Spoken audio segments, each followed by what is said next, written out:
Energy, the economy, and labour relations in the platinum sector were the key focus points in President Jacob Zuma's State of the Nation address. President Zuma spoke about the urgency of fixing constraints in the economy that would enable job creation and the need to improve conditions for workers. But leaders of opposition parties and political analysts were not convinced there was anything new. I didn't have any great expectation about it because, in the first place, we had the State of the Nation address in February, and I couldn't see what could have changed within the few weeks that we're in the election now that would bring us anything new from it. And I think that that gut feeling was proven to be the right gut feeling because there wasn't much new in what the President said. Yesterday was that President Zuma rehashed some of the old and made it new. It's quite disappointing that in fact we had no new idea about the massive gap between where South Africans are living through and where in fact his speech was at yesterday. And there are some crucial matters that he certainly omitted. And so it was quite disappointing, a speech yesterday. I feel as though we've been through this before in analysing the State of the Nation addresses from President Zuma. I think the speech did acknowledge some of the core issues that were plaguing the South African economy, particularly on the vexed question of improving the relationship between business, labour and the state, which is critical, and secondly on the issue of energy and securing adequate and competitive energy supplies into the future. But frankly, I think much of the speech was retreaded. It was information and promises and rhetoric that we've heard before, and it doesn't really answer the question of exactly how the President or the ANC is planning to implement many of the ambitious projects that relate back to the National Development Plan. And it doesn't really indicate how government intends to overcome many of the political and ideological difficulties that are holding back true economic development in the country. President Zuma has just started a new Ministry of Small Businesses, and yet he hasn't spoken at length about that, or certainly gave us details of what he's going to do. In the economics cluster, there's a number of ministries that all contribute to the policy framework in different ways.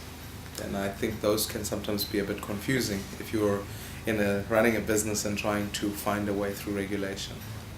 I felt that the corruption matter, President certainly didn't speak about that in a world where 36 billion rand is wasted annually on corruption. I don't think the President spoke about that. He should have spoken at length about it as the first citizen, and certainly we'll want to call for the establishment of the ad hoc committee, and this is where the President can assist us in this regard. Himself said that in order to create jobs, one needs economic growth. And I was in government for 10 years, I was a minister for 10 years, and I know that we never actually reached the targets as far as economic growth is concerned. Then one thing that he mentioned, which I think was important, he mentioned that, the environment must be such that it actually attracts people who come to invest. Now, in our country, with the kind of corruption that we have here in the first place, I don't know whether that would actually make anyone feel that our country is a safe destiny for his money to invest in our country. If you look at the last 5 years, we've battled to get past 3% or any of that. So I think to try and get to 5% will be a stretch because there are many policy issues that are confusing for South Africans. I think in the main you find challenges of policy uncertainty. There's issues of labour unrest, which I think the President took too long to respond to.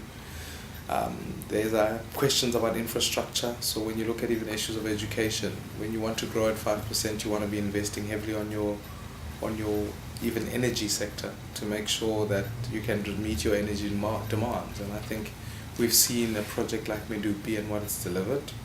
And I think I don't believe that the President will be able to achieve his 5% target.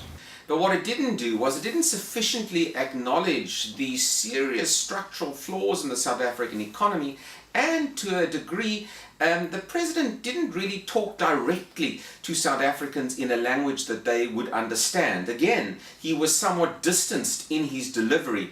And I think that this lack of a human touch, in a sense, in terms of the speech, distanced the president from South Africans. There were a number of factors that were clearly missing in the speech, but I think we also have to understand, again, that President Zuma was perhaps ailing. He's not 100%, and the delivery did seem a little more tired and listless than we've seen in past speeches. I thought it was a 5 out of 10, because I think, there are some, if we achieve what President Zuma hopes to achieve, I think South Africa will be a much different place. But I can't see us achieving it, because the ANC is not quite at the same, is not up to the task. And certainly President Zuma isn't up to the task.